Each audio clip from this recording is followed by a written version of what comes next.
The air in the high heavens did not just vibrate, it bled. It was the sound of a fundamental law being torn apart by a creature that refused to be defined by it. Goku stood at the threshold of the great spire, his dragon-scale armor cracked, and weeping a strange golden ichor that shimmered like liquid starlight. Behind him, the throne room was a tomb of silence, where a puppet king sat in chains. Before him lay the sprawling, ivory architecture of a civilization built on the absolute suppression of the soul. He didn't look back at the Grand Priest's laughter.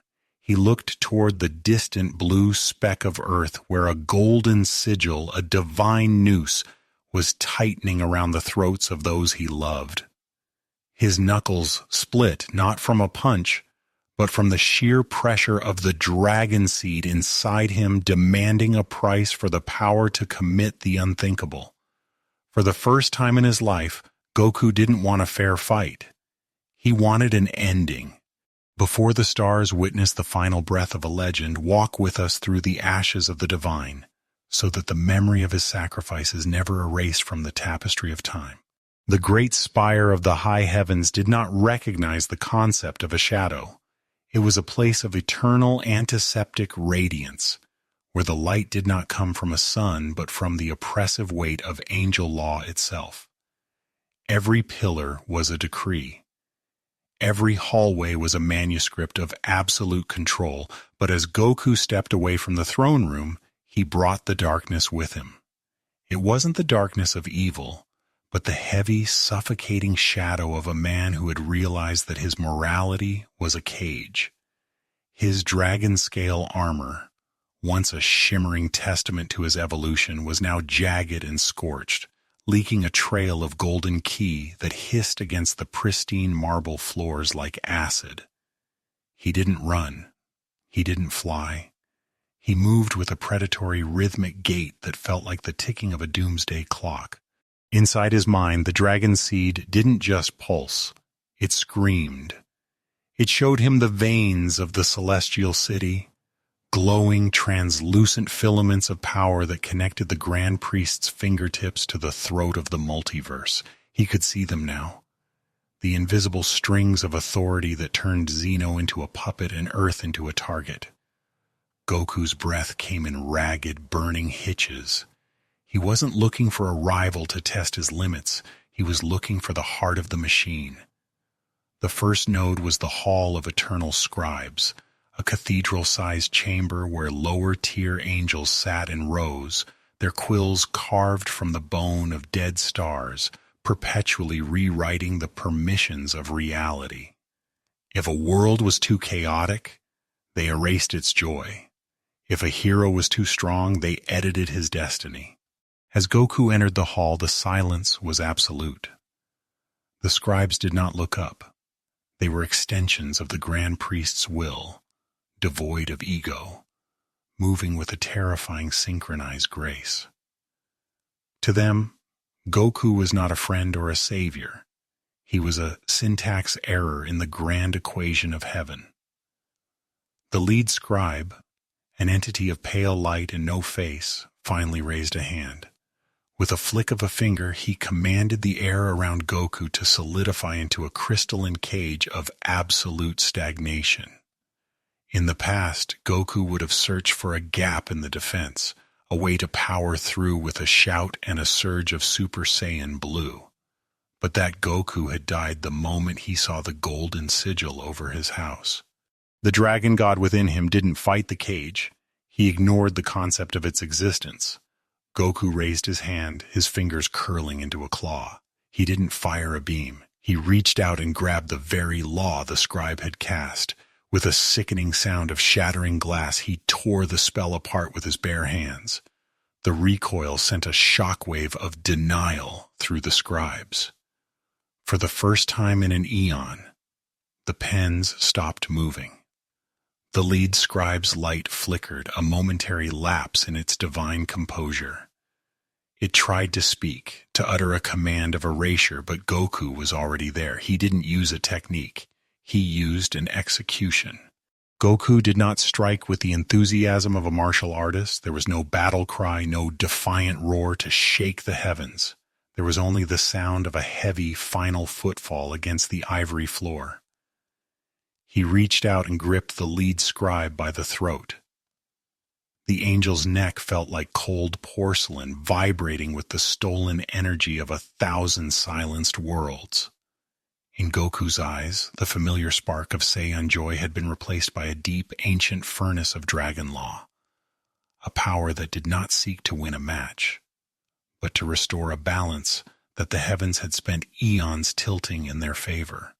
With a slight squeeze, Goku didn't just crush the scribe's windpipe, he channeled the dragon seed's denial into the entity's core. The scribe didn't explode in a burst of light, it unraveled. The angel's form turned into a stream of incoherent symbols, then into gray ash that tasted of forgotten history. The other scribes rose as one, their quills transforming into lances of pure legislative light. They moved in a hive mind formation, weaving a web of golden threads designed to bind Goku's very soul to the floor of the spire. They chanted in a tongue older than the stars, a sequence of commands intended to strip the Saiyan definition from his DNA. Goku stood in the center of the web, his head bowed. He felt the threads burning into his skin, trying to rewrite his memories of Earth, trying to make him forget the smell of the grass at Mount Paozu and the sound of Chi-Chi's voice calling him for dinner. For a heartbeat, his dragon-scale armor flickered. The angels intensified their chant, believing the stain was being purged, but the dragon within Goku did not recognize their authority to define him. He looked up, his irises glowing with a predatory metallic gold. "Your laws," Goku's voice was a low, tectonic rumble that cracked the nearby pillars, "don't apply to a heart that has already chosen its own end." He flexed his shoulders, and the golden threads didn't snap, they ignited. The dragon energy surging through his veins acted like a virus to the angelic network. The fire traveled up the threads, reaching the scribes before they could let go. One by one, the keepers of the Grand Priest's bureaucracy began to burn with a flame that didn't consume flesh, but consumed purpose.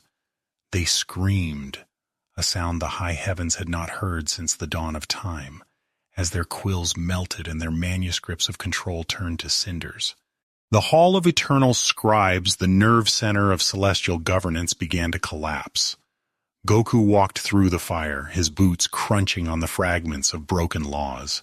He found the central law totem, a massive spinning orb of liquid authority that synchronized the seals across the multiverse. This was the anchor. This was the battery for the death sentence hanging over his family. He stood before the orb, his reflection caught in its swirling golden surface. He saw himself, not as a hero, but as a monster created by the heaven's own cruelty. He raised his fist, the dragon seed in his chest glowing so brightly it became visible through his armor. He didn't just punch the totem, he poured his grief, his rage, and his terror for Gohan and Chi-Chi into a single point of contact. The impact didn't make a sound. For 3 seconds, the entire universe felt a stutter in the flow of time. Then the orb shattered. Across the cosmos, on a small, vibrant planet called Earth, the golden sigil in the sky flickered for the briefest of moments. The countdown slowed, but it did not stop. Goku fell to one knee, a jagged cough racking his frame.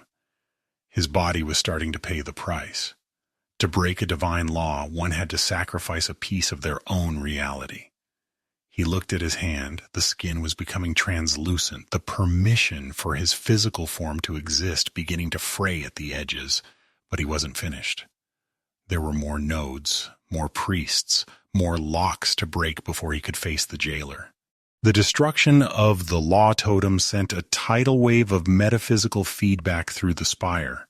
The ivory walls, once smooth and unyielding, began to sprout jagged obsidian-like scales, the dragon's mark claiming the territory of the angels. Goku stood amidst the ruin, his breath a white mist that smelled of ozone and ancient earth. He could feel the Grand Priest's eyes on him, a cold, distant pressure at the back of his skull, but the Supreme Angel did not yet descend. He was waiting, watching the anomaly burn itself out. Goku turned toward the next beacon of authority, the Plaza of Decrees. This was where the authority priests resided, beings who did not write the laws but enforced them through the sheer weight of their presence. They were the anchors of the system, the living pillars that held the sky of the high heavens in place. To kill them was to destabilize the very foundation of this dimension. As Goku crossed the threshold of the plaza, the air became heavy, like walking through deep water. The gravity here was not physical. It was the weight of predestination. Each step Goku took felt like he was fighting against a billion voices telling him to stop, to kneel, to accept his place as a foot soldier of fate. The priests stood in a circle, their tall, slender frames draped in robes made of woven starlight. They didn't have weapons, they had voices. Son Goku. They spoke in a singular, terrifying harmony that bypassed his ears and resonated directly in his marrow. You are an error in the scroll of time. By the authority of the first word, we command your heart to cease its rebellion. The command hit Goku like a physical blow. His heart actually skipped a beat, then another. His dragon-scale armor groaned, the golden ichor leaking faster now. The priests raised their hands, and the space between them began to fold, creating a logic trap, a localized zone where the laws of cause and effect were reversed. Every bit of ki Goku gathered would be turned into a wound upon his own body. Every intent to move forward would push him backward into the void. Goku didn't try to power up. He knew the priests were feeding on his momentum. Instead, he closed his eyes and listened to the dragon seed. He didn't look for a way to break their logic. He looked for the veins beneath it. He saw the thin, translucent cords of power that connected each priest to the central anchor of the plaza. I'm not a warrior today, Goku whispered, his voice cracking with the strain of his failing biology. I'm just a father who's running out of time. He lunged, but he didn't lunge at the priests. He drove his hand into the floor, sinking his arm up to the elbow in the celestial marble. He grabbed the vein of authority running beneath the plaza and pulled. The shock was instantaneous. The logic trap shattered as Goku didn't just break the law, he uprooted the foundation it was built on. The priests gasped, their harmonious voices breaking into discordant shrieks as their source of power was turned into a weapon against them. Goku channeled the raw, predatory energy of the dragon through the floorboards, the obsidian scales spreading like a web. The priests tried to flee, but the dragon's law was absolute. Those who bind must be bound. The very starlight of their robes turned into chains of shadow, dragging them down into the marble. One by one, they were consumed by the earth they had tried to rule from above. There was no blood, only the sound of shattering glass and the fading echoes of a 1,000-year-old order. Goku stood in the center of the broken plaza, his body trembling. He looked down at his chest. A hole had begun to form where the dragon seed sat, not a wound of flesh, but a void where his reality was being traded for power. He could see through himself. He could see the stars behind his own ribs. Far below, in the realm of mortals, the golden sigil over his house flared with a sudden, violent brilliance. The countdown was accelerating. The Grand Priest was done watching. Goku felt a sudden, absolute chill. The radiance of the high heavens didn't just dim, it vanished, replaced by a light so bright it felt like blindness. The architecture of tyranny had been dismantled, but the architect was finally stepping onto the field. The deeper Goku descended into the celestial machine, the more the high heavens began to resemble a nightmare of gold and glass. He reached the great sanctuaries, a place hidden behind the physical architecture of the spire, accessible only to those whose souls had been calibrated to the frequency of absolute obedience. This was the reservoir of the Grand Priest's final edits. Here the seal-bearers lived, angels who did not fight but who acted as the living tethers for every curse and authority sigil placed upon the mortal realms. Goku felt the tether to Earth pulsing here. It was a rhythmic, sickening vibration that felt like a needle sewing through his own heart. Each pulse was a second stolen from Chi-Chi's life. Each throb was a fragment of Gohan's future being rewritten into non-existence. The air was thick with the scent of burning ink and the cold, metallic tang of divine judgment. The seal-bearers were gathered in a circle around a pillar of pure liquid light, the nexus of the family seal. Unlike the scribes, these beings were taller, their wings composed of thousands of tiny golden scrolls that fluttered with the weight of billions of lives. They didn't move as Goku approached. They didn't need to. The very ground beneath Goku's feet began to turn into a record of sin. Every punch he had ever thrown, every enemy he had ever spared, rose from the floor as a ghost of golden energy, clawing at his legs, trying to drag him into the corrected timeline where he had never existed. Goku didn't fight those ghosts. He didn't even look at them. He walked through the spectral forms of Frieza, Cell, and Bu, not as enemies but as discarded drafts of a history the angels were trying to reclaim. His dragon-scale armor was no longer just armor, it was becoming a part of his skeletal structure. The scales were growing inward, fusing with his ribs, replacing his Saiyan marrow with the cold, eternal density of the dragon god. "You are destroying the tapestry of order, Son Goku," the High Seal-bearer spoke. His voice was like the sound of 1,000 scrolls unrolling at once. "To save 3 lives on a speck of dust, you would unravel the safety of the multiverse. Is your love so selfish that it justifies the death of law?" Goku stopped 5 paces from the Nexus. His left arm was now almost entirely translucent, a ghost of a limb that only existed because his will refused to let it fade. He looked at the High Seal-bearer, and for a moment the old Goku, the one who would have argued, the one who would have searched for a better way, flickered in his eyes. But then he felt the dragon seed pulse. He felt the countdown on Earth skip a beat, moving faster. "The law you protect is just a leash with a prettier name," Goku said, his voice a dry, rasping whisper, "and you're the ones holding the end of it." He didn't charge, he simply exhaled. The exhale was not mere breath, it was a localized collapse of reality, a shimmering wave of dragon's truth that rippled through the air, turning the golden scrolls of the seal-bearers into brittle yellow dust before they could even finish their judgment. The High Seal-bearer's eyes widened, a flicker of genuine terror piercing through his divine mask. He realized too late that Goku wasn't just using a new energy, he was operating on a frequency that bypassed the permission of the heavens entirely. The seal-bearers threw their wings forward, thousands of scrolls unfurling like a tidal wave of ancient paper.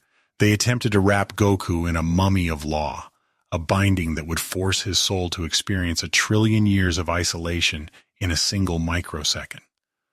The scrolls hissed as they touched his skin, the ink glowing with the heat of 1,000 suns as it tried to brand unmaking onto his forehead.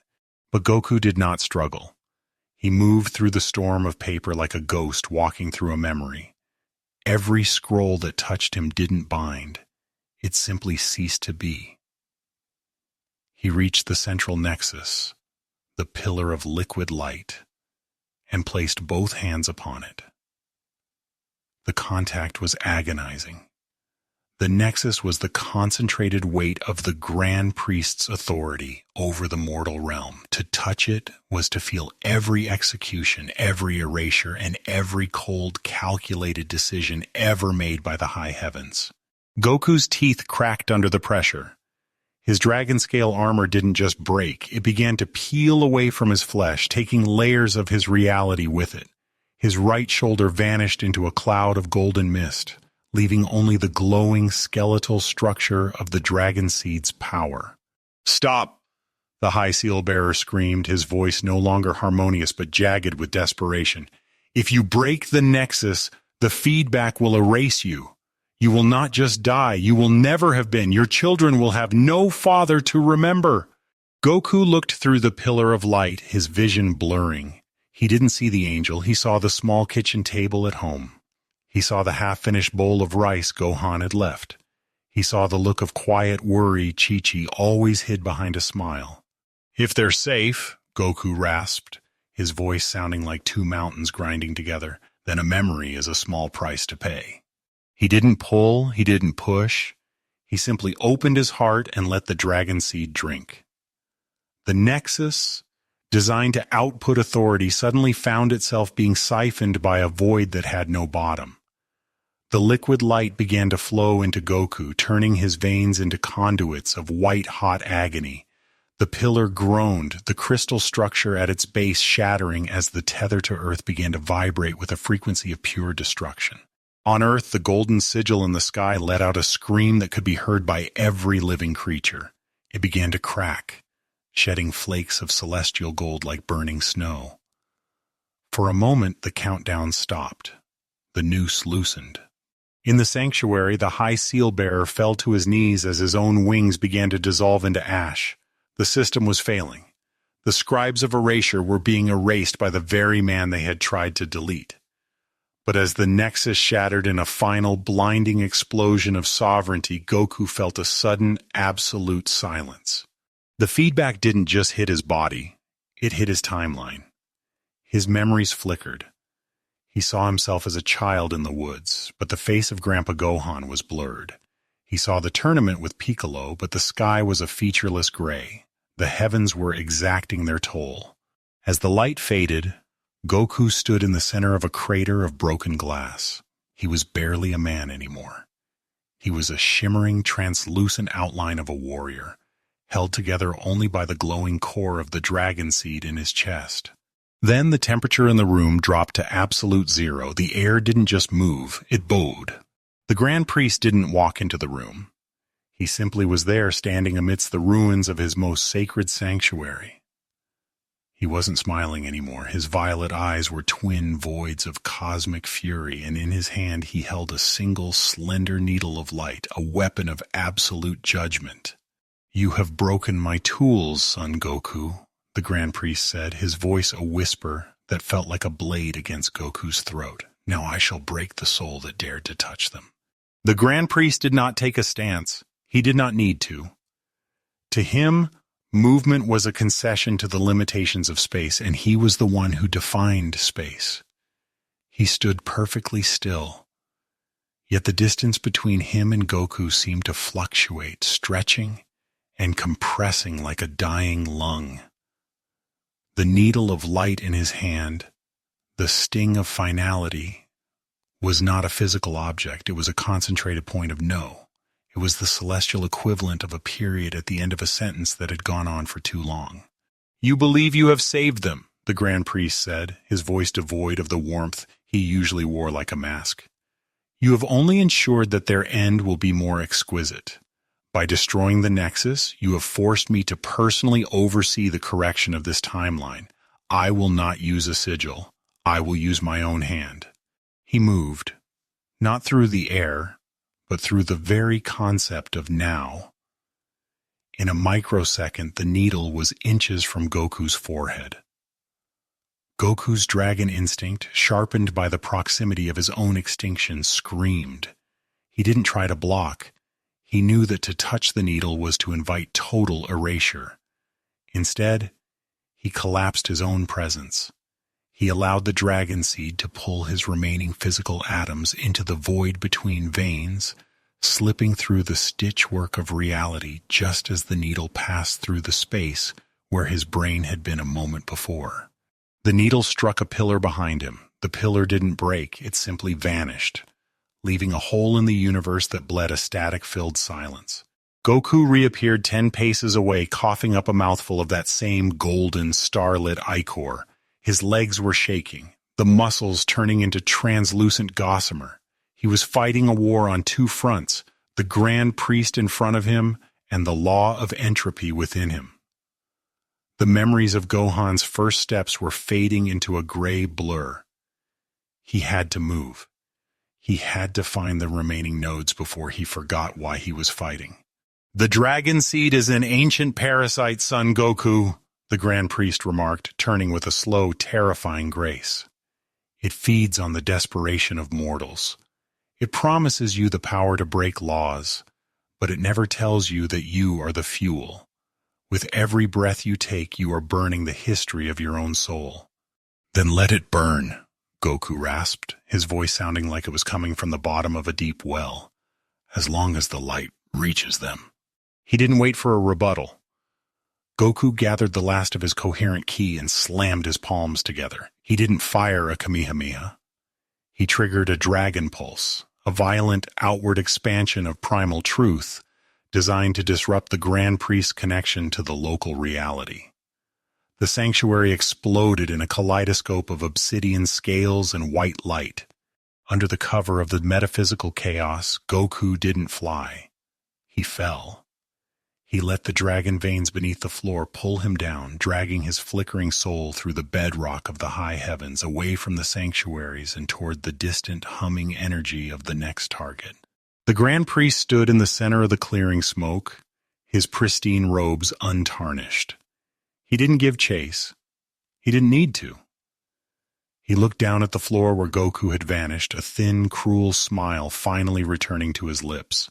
"Run then, little dragon," he whispered to the empty air. "Run until there is nothing left of you but a shadow. I will be waiting at the finish line." On Earth, the afternoon was deceptively beautiful.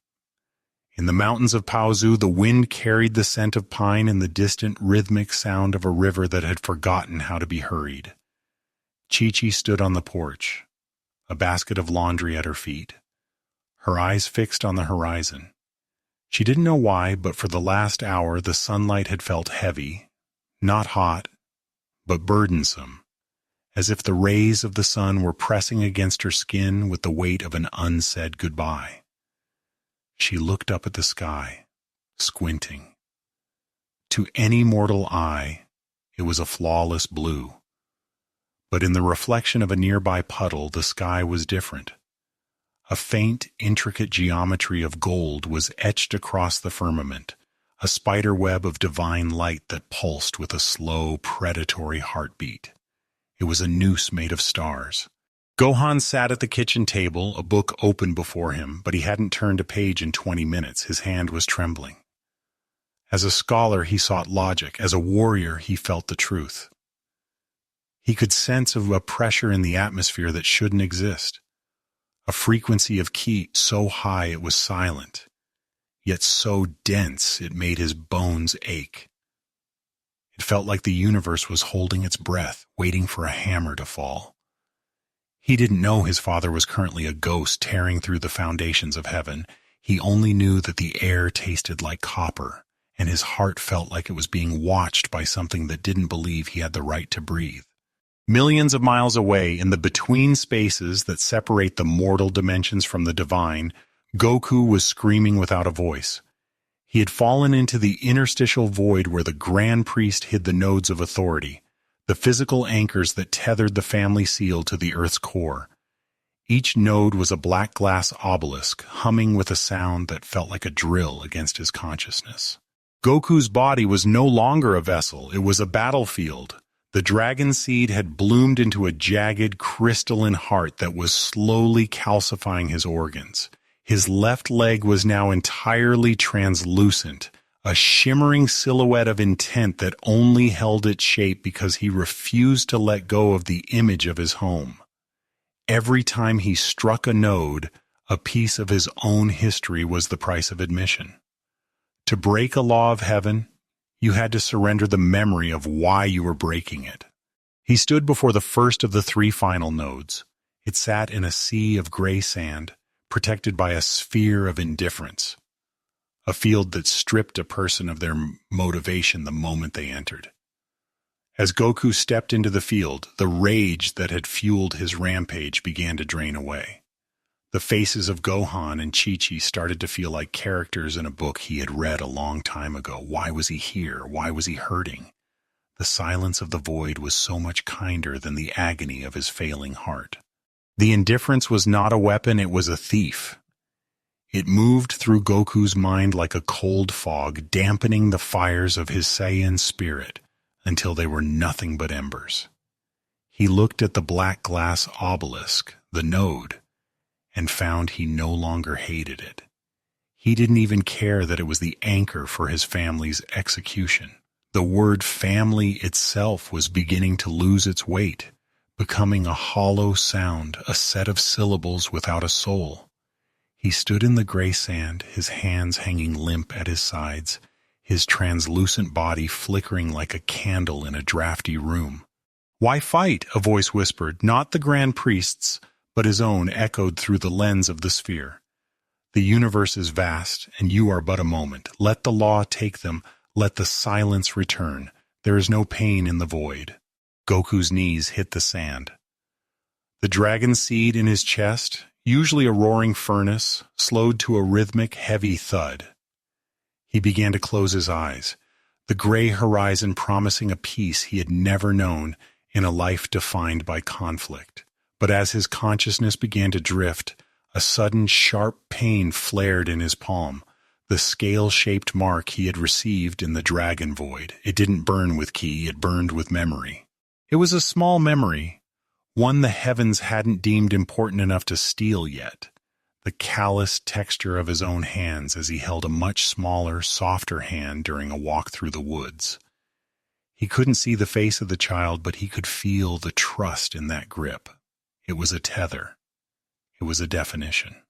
The dragon seed didn't just pulse, it bit. It reminded him that a dragon does not exist for peace, it exists to guard its horde. And Goku's horde was not gold or power, it was the people who gave his strength a reason to exist. "I don't need to remember their names," Goku rasped, his voice tearing through the silence of the sphere like a jagged blade. "I only need to remember the promise." He forced himself up. He didn't use ki to walk. He used pure, stubborn intent. Every inch forward was a battle against the erasure of his own history. He reached the obelisk and pressed his forehead against the cold, black glass. The indifference tried to drown him, screaming that his struggle was meaningless, that he was already dead. Goku didn't punch, he didn't blast. He simply opened the dragon seed's connection to the node and commanded it to break. "I am the law," he whispered, the words vibrating through the glass. "And I say, you are finished." The obelisk didn't shatter, it curdled. The black glass turned into a foul, ink-like liquid that seeped into the gray sand, its humming frequency replaced by a high-pitched, dying shriek. The sphere of indifference vanished. Goku stood over the ruin, but the victory felt like a defeat. He tried to think of his wife's face, and for a terrifying heartbeat he saw only a blank space where her smile should be. He had traded a memory for the power to strike. His left arm was now completely gone, replaced by a shimmering golden vapor that mimicked the shape of a limb but possessed no weight. Far away on Earth, the golden sigil above Mount Paozu flickered violently. A large crack appeared in its center, and for the first time the oppressive weight Chi-Chi felt on her chest eased, but the sky didn't turn back to blue. It turned a bruised, angry purple. The Grand Priest was no longer content to wait. 2 nodes remained. Goku could feel them. One hidden in the core of a dying sun, the other buried in the foundations of the underworld. But as he turned to move, the space in front of him didn't just fold. It screamed. A rift of pure white authority tore open, and out stepped a legion of authority priests, their faces hidden behind masks of gold, their hands clutching staves of absolute judgment. They didn't come to talk, they came to finish the execution. The authority priests did not move with the haste of mortals, they moved with the inevitability of a closing book. Each step they took across the gray sand left no footprint, but instead a scorched line of divine order that sizzled against the void. They held their staves aloft, the tips glowing with a cold, white light that threatened to bleach the very concept of color from the universe. Goku watched them through a haze of golden mist, his left arm now a swirling limb of ethereal vapor, coiled and uncoiled like a celestial serpent, reacting not to his thoughts, but to his primal instinct for survival. The anomaly persists. The priest spoke in a singular, toneless chord. You are a blemish on the perfection of the architect's design. Your existence is a debt that the universe no longer wishes to carry. They struck simultaneously. It was not a physical assault, but a mandate of silence. 100 staves hammered against the floor of the void, sending out waves of white energy that functioned like a theological erasure. The sand turned to nothingness where the waves passed. The air itself lost its ability to carry sound. Goku felt the mandate hit his chest, trying to stop the frantic, heavy thud of the dragon seed. It felt as if 1,000 cold hands were reaching into his mind, searching for the last remnants of his identity to snuff them out. But the dragon within him did not recognize their right to judge. As the white light enveloped him, Goku's eyes didn't just glow, they ignited with a dark, predatory gold. He let out a roar, not of a man, but of a force of nature that existed before the first angel was ever dreamt into being.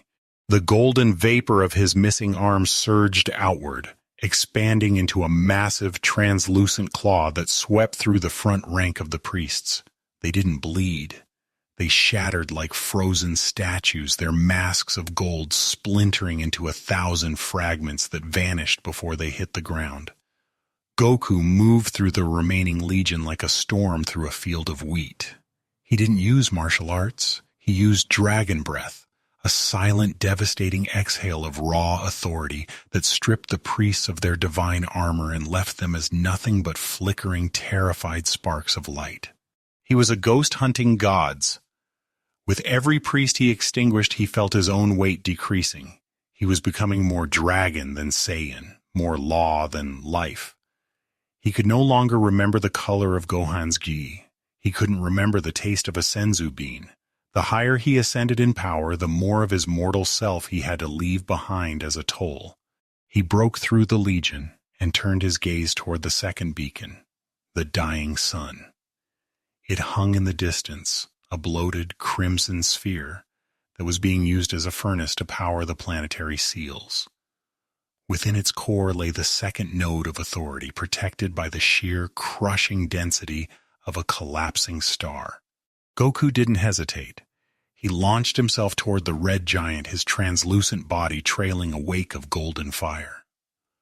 Behind him, the high heavens were in a state of metaphysical panic. The architecture of tyranny was bleeding from 1,000 wounds, and the architect himself was beginning to realize that Son Goku was no longer a man he could simply edit out of the story. On Earth, the purple sky began to swirl into a violent vortex.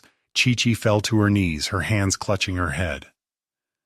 She couldn't remember why she was waiting on the porch.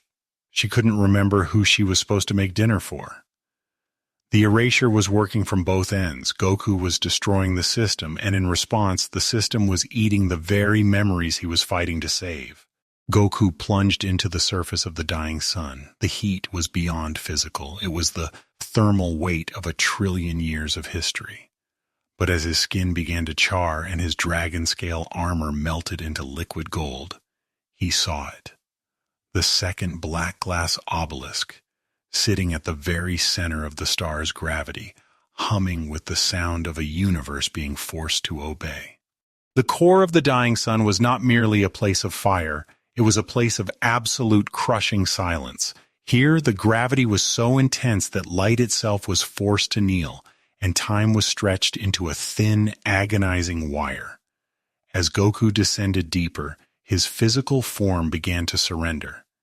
The heat did not burn his skin so much as it interrogated his atoms, demanding to know by what right a mortal dared to intrude upon the furnace of a god. His dragon-scale armor, now fused with his very skeleton, pulsed with a dark, rhythmic throb that kept the star's weight from flattening his soul into a two-dimensional shadow. He saw the second node of authority. It sat at the dead center of the star's heart, a monolith of obsidian that seemed to drink the surrounding crimson light.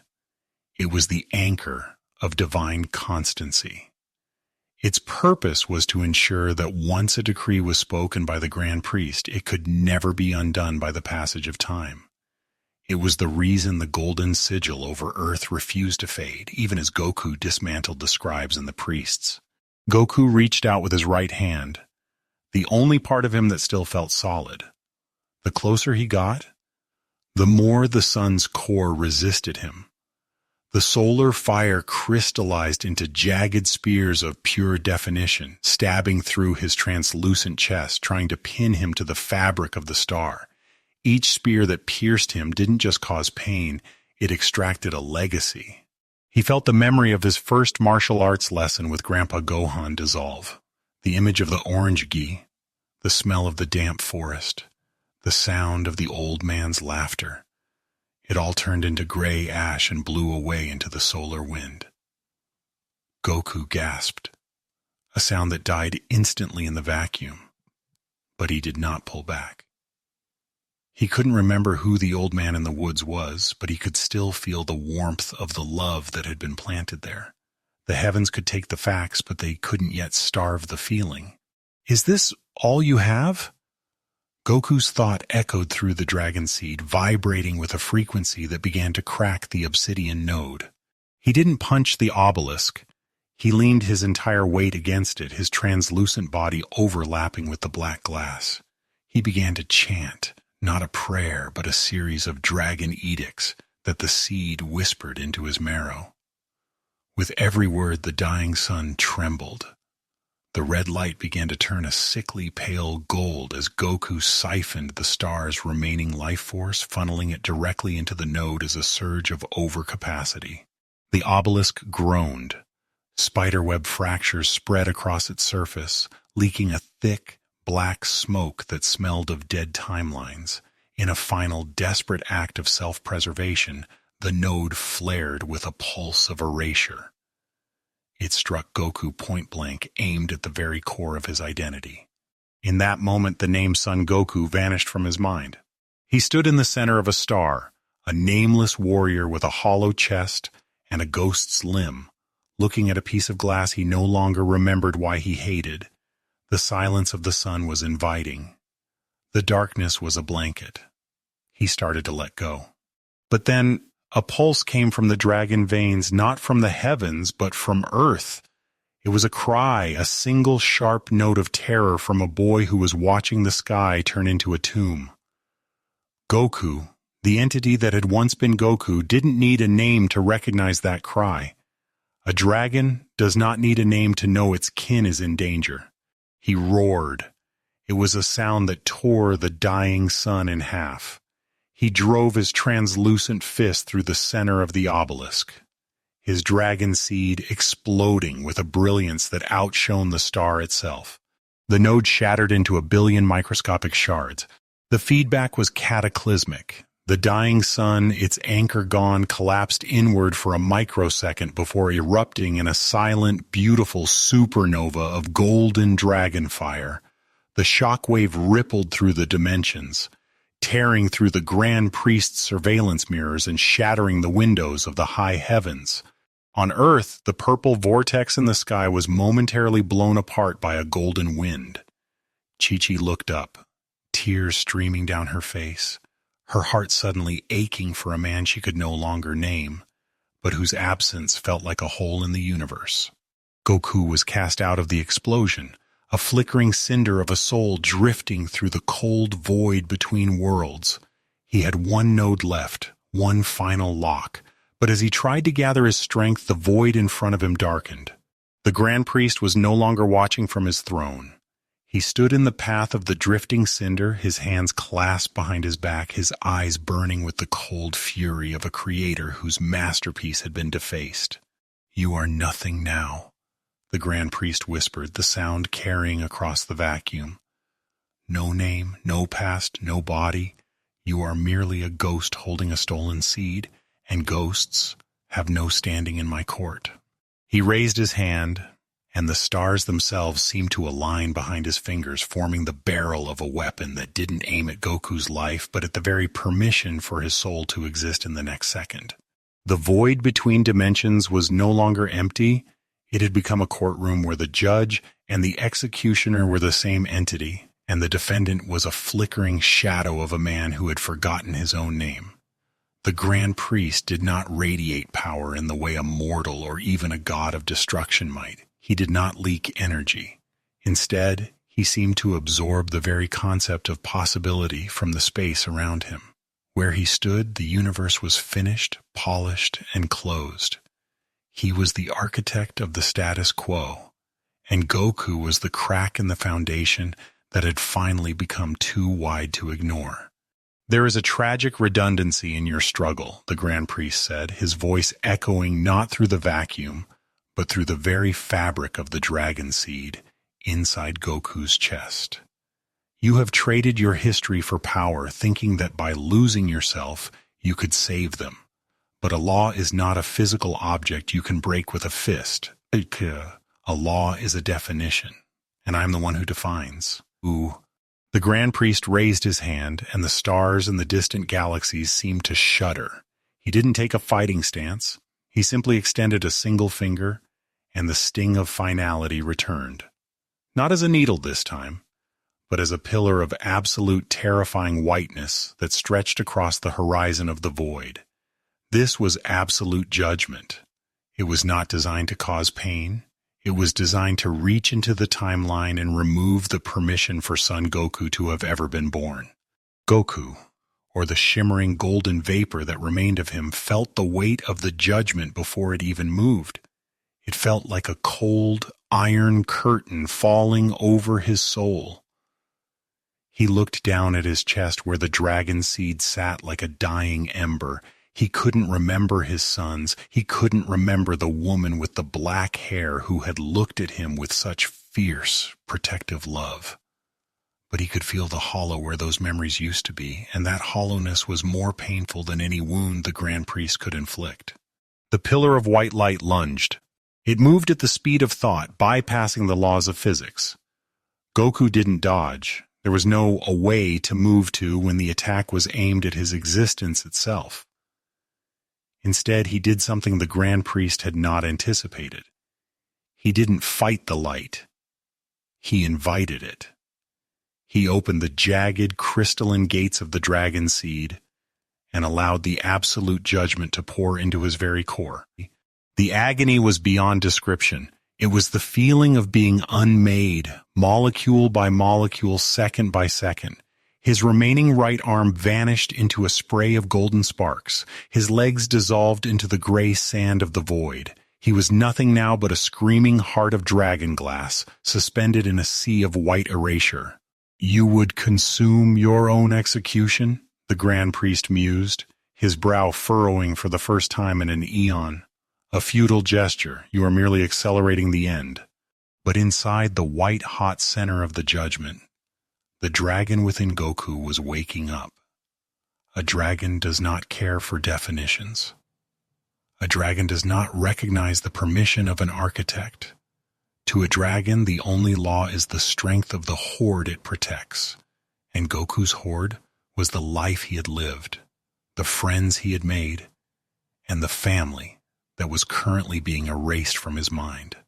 The absolute judgment poured into Goku like liquid lead, filling the hollow spaces where his memories had been.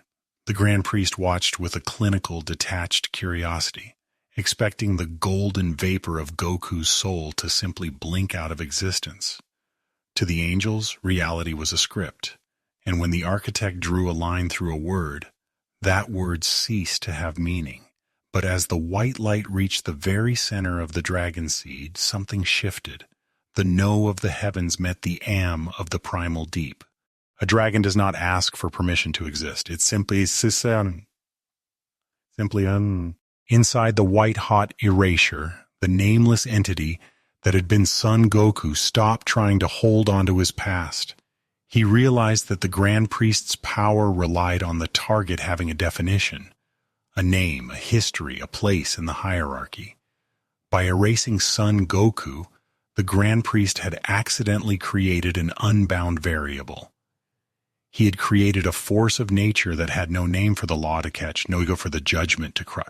The white pillar of light began to vibrate. Then it began to crack. From the center of the Shueisha, a sound emerged. Not a scream, but a low, tectonic hum that shook the foundations of the high heavens.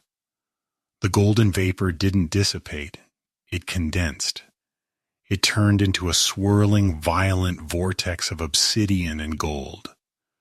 The dragon seed didn't just consume the judgment, it repurposed it. It took the no of the heavens and turned it into a not today. Goku's form reappeared, but he was no longer recognizable as a Saiyan. He was a silhouette of jagged, crystalline scales, his eyes two burning slits of emerald fire that pierced through the white blindness. He reached out with a limb that was more claw than hand and gripped the pillar of absolute judgment. With a single effortless twist, he shattered it. The recoil sent the Grand Priest stumbling back, a motion so alien to his nature that the very stars seemed to gasp. The architect's pristine robe was singed at the hem. His silver hair, usually perfect, was tossed by a wind that shouldn't exist in the void. For the first time in millions of years, the Grand Priest felt a sensation he had long since deleted from his own emotional spectrum: uncertainty. "You are a corpse," the Grand Priest hissed, his voice losing its melodic quality and becoming a sharp, jagged edge. "You have no heart, you have no blood, you are a memory that has forgotten itself. By what authority do you still stand?" Goku didn't answer with words. He didn't have a name to speak, but he had a roar that summarized the defiance of every mortal who had ever looked at a cruel god and refused to kneel. He lunged. The fight that followed was not a clash of martial arts. It was a collision of fundamental truths. The Grand Priest wove commandments into the air. Invisible walls of logic that stated Goku cannot move, Goku cannot breathe, Goku cannot strike. But Goku moved through them as if they were cobwebs. He was operating on dragon law now, a primal sovereignty that predated the Grand Priest's definition. He struck the Grand Priest in the chest. It was a blow that didn't just damage the body, it damaged the concept of the Supreme Angel's invulnerability. The Grand Priest coughed, and the fluid that hit the floor wasn't blood. It was the blue, shimmering essence of the multiverse's stability. The architect's face contorted. The mask of the calm, smiling teacher fell away, revealing the primordial ego of a being who believed he was the universe. "I gave this world its shape!" the Grand Priest screamed, the void around them beginning to fracture into 1,000 jagged mirrors. "I gave the stars their paths. I will not be undone by a beast that refuses to die." He threw his arms wide, and the third and final node of authority, the one hidden in the underworld, began to glow with a suicidal brilliance. The Grand Priest was no longer trying to execute Goku. He was going to trigger the universal reset. He would erase Earth, the high heavens, and everything in between, just to ensure that the stain was purged. On Earth, Gohan looked up as the purple sky began to tear open, revealing a black, empty nothingness. He reached out for his mother, but his hand passed through her. Chi-Chi was becoming a ghost. The countdown hadn't just reached 0. The clock itself was being melted down. Goku felt the final node igniting. He looked at the Grand Priest, the man who would kill everything just to be right. And then he looked toward the direction of the Earth. He knew he didn't have enough existence left to kill the priest and save the world.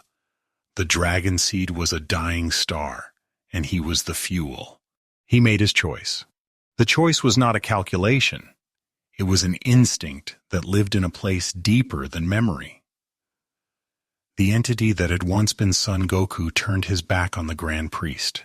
In the logic of the high heavens, this was an error, a tactical suicide.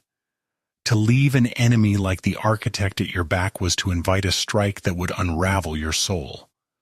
But Goku was no longer playing the game of gods. He was a father who could hear the silence growing where his children's voices used to be. "You would run?" the Grand Priest shrieked, his voice cracking with a high-pitched, hysterical edge.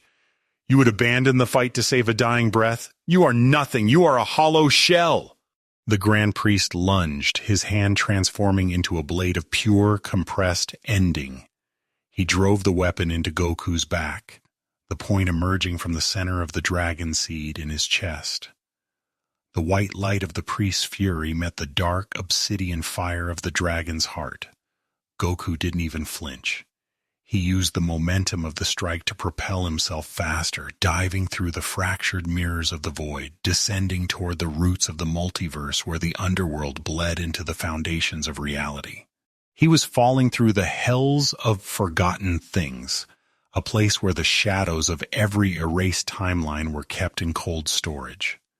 There, buried beneath the weight of 1 trillion lost souls, lay the third node of authority. It was a monolith of absolute light-drinking black, and it was currently vibrating with the frequency of the universal reset. It wasn't just humming, it was screaming, a sound that echoed the Grand Priest's desire to wipe the canvas clean and start again. Goku hit the floor of the underworld like a falling star, his body, already flickering and translucent, shattered upon impact. He was no longer a bipedal warrior. He was a collection of jagged golden fragments held together by a singular burning intent. The Grand Priest landed moments later, his face a mask of divine madness. He saw the node, saw the countdown of the reset, and he smiled a jagged, terrifying smile. "Look at them, son Goku," the priest whispered, gesturing toward the mirrors of the void above. "Look at your world. It is already turning to gray. Your wife cannot remember your name. Your son cannot remember the weight of his own fist. Even if you stop this node, you are dead. You are erased. There is no one left to mourn the ghost of a Saiyan." Goku dragged his shattered form toward the node. Each movement was a tectonic struggle against the very concept of being. He reached out with a hand that was nothing more than a swirl of golden mist and touched the obsidian surface. The node didn't just resist him, it tried to consume him. It was a vacuum of authority demanding the last of his reality to fuel the reset. Goku felt the final precious memories, the taste of the feast after the tournament, the feeling of the sun on his face, the sound of the nimbus cloud cutting through the air, all of it being sucked into the black glass. But the Dragon Seed didn't fight for the memories, it fought for the future. Goku looked back at the Grand Priest, his eyes 2 dying stars of emerald green. He didn't speak with a voice, but with a pulse of dragon law that shook the underworld to its core. A dragon does not die in chains. He didn't punch the node, he didn't break it. He threw his entire flickering existence into the black glass, intending to become a clog in the divine machine. He would use his own unmaking to stop the unmaking of the world. The Grand Priest's eyes widened. He realized too late what Goku was doing. He wasn't trying to survive the battle, he was trying to win the peace. The architect screamed, unleashing every ounce of his absolute judgment in a final, desperate attempt to vaporize Goku before he could bridge the gap. The underworld exploded in a blinding synthesis of white and gold. The obsidian node groaned, the black glass turning a violent crystalline red as Goku's dragon energy began to rewrite its purpose from within. On Earth, the black nothingness in the sky stopped expanding. The gray fog that had begun to cover the mountains of Paozu slowed, then stilled. Chi-Chi, standing on a porch that was half dissolved into static, felt a sudden sharp warmth in her chest. She couldn't remember the name, but she remembered the promise.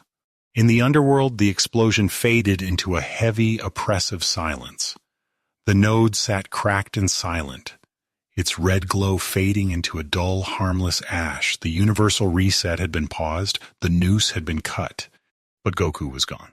The Grand Priest stood in the center of the crater, his robes torn, his power flickering like a dying bulb. He looked at the spot where the warrior had been, his chest heaving with a rage that had nowhere to go. He had won the battle, the stain was removed, the anomaly was erased.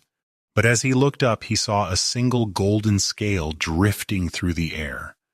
A tiny, shimmering fragment of a heart that refused to be forgotten. Heaven smiled, believing the problem was solved, but they did not know the nature of a dragon's breath. The underworld was never meant to be silent. It was a place designed for the rhythmic weeping of lost souls and the heavy, grinding gears of the karmic cycle.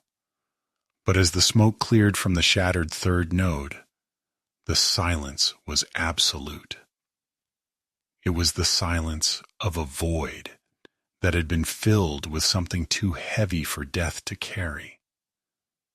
The obsidian monolith, the anchor of the universal reset, sat like a scorched tooth in the gums of reality, its power not just broken but redirected. The Grand Priest stood amidst the gray ash, his breath hitching in a way that betrayed his divine origin. He looked down at the crater where the golden vapor of Son Goku had finally dissipated. There was no body, there was no blood. There was only a faint, rhythmic heat radiating from the floor like the memory of a sun that had set 1 billion years too early. "Foolish," the Grand Priest whispered, his voice trembling with a mixture of relief and lingering fury. "You have traded the infinity of your soul for a heartbeat of time. You have deleted your own history, your own name, and your own existence, all to pause a clock that will simply begin to tick again the moment I leave this tomb." He reached down to pluck the final golden scale, the last physical remnant of Goku's rebellion, from the air. But as his fingers closed around it, the scale didn't shatter. It turned into a liquid, searing heat that bypassed his divine skin and sank directly into his palm. The Grand Priest gasped, pulling his hand back. In that moment he felt it, the clog. Goku hadn't just destroyed the node, he had turned his own unmaking into a counter-law. By throwing his soul into the gears of the reset, he had created a paradox that the high heavens could not easily resolve. For the countdown on Earth to finish, the system had to first process the deletion of Son Goku. But because Goku had used Dragon Law to remove his own definition, the system was stuck in a loop, searching for a target that no longer existed. But the price was being paid in real time. On Earth, the purple sky didn't return to blue. It turned to pale, ghostly gold. Chi-Chi stood on the porch, her hand over her heart. She felt a warmth, a soft, gentle pressure like a sigh against her cheek. She didn't know the name of the man she was missing, but she felt the protection he had left behind. The golden sigil above her house was still there, but it was frozen, its light muted and dull, held in place by a force that felt like a final whispered promise. In the depths of the underworld, the Grand Priest's face twisted into a mask of pure, unadulterated malice. He realized that while Goku was dead, the intent of the warrior survived in the very foundations of the dimension. He looked at the cracked node, which was now pulsing with a slow emerald rhythm.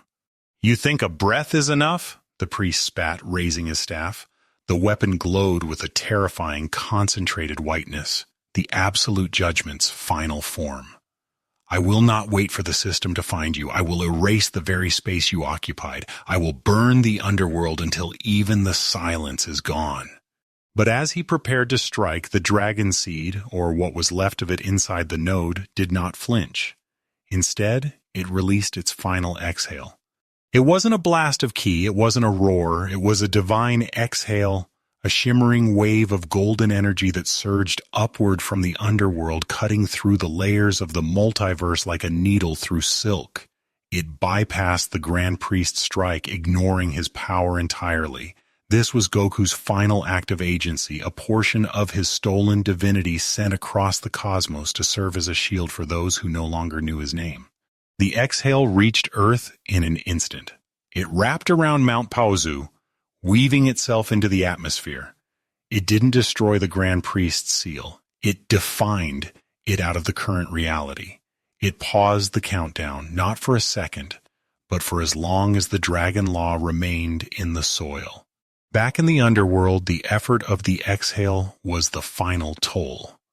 The last glowing ember of the dragon seed turned to gray dust. The golden warmth in the floor faded into the cold of the abyss. The paradox was complete. Goku was gone. The Grand Priest's strike hit the empty floor, shattering the bedrock of the underworld and sending tremors through a dozen dimensions, but it found no target. He was screaming at a ghost that had already left the room. He had won the war of authority, but he had lost the battle of will. "It is finished," the priest said, forcing his voice back into a calm, chilling register. He straightened his robes, though they were scorched and tattered. "The anomaly is purged. The record is closed. The high heavens remain absolute." He turned and ascended, leaving the underworld to its natural darkness. Above, in the high spire, the angels began to sing a hymn of restoration, a song designed to pave over the cracks Goku had left in their perfect reality. They smiled at one another, their faces serene and untroubled. The stain was gone. The king was still in his chains, and the architect was still in control. But far below in the realm of mortals, the stars burned with a strange, defiant clarity. Gohan stood in the yard looking up at the golden sky. He didn't have the words for the grief he felt, because the person he was grieving had been erased from his mind. But his hand drifted to the spot on his chest where his own kiwi hummed, a Saiyan heart that felt a sudden, inexplicable surge of dragon power. He looked at his mother, who was weeping quietly, though she didn't know why. "It's okay, Mom," Gohan whispered, his voice shaking. "I don't know who it was, but I think he's watching us." The chapter ends not with a shout, but with the quiet, rhythmic heartbeat of the dragon veins deep beneath the earth. Goku was dead and heaven was smiling, believing the problem was solved. But a dragon does not die in chains, and the dragon seed was not just a weapon, it was a promise of return.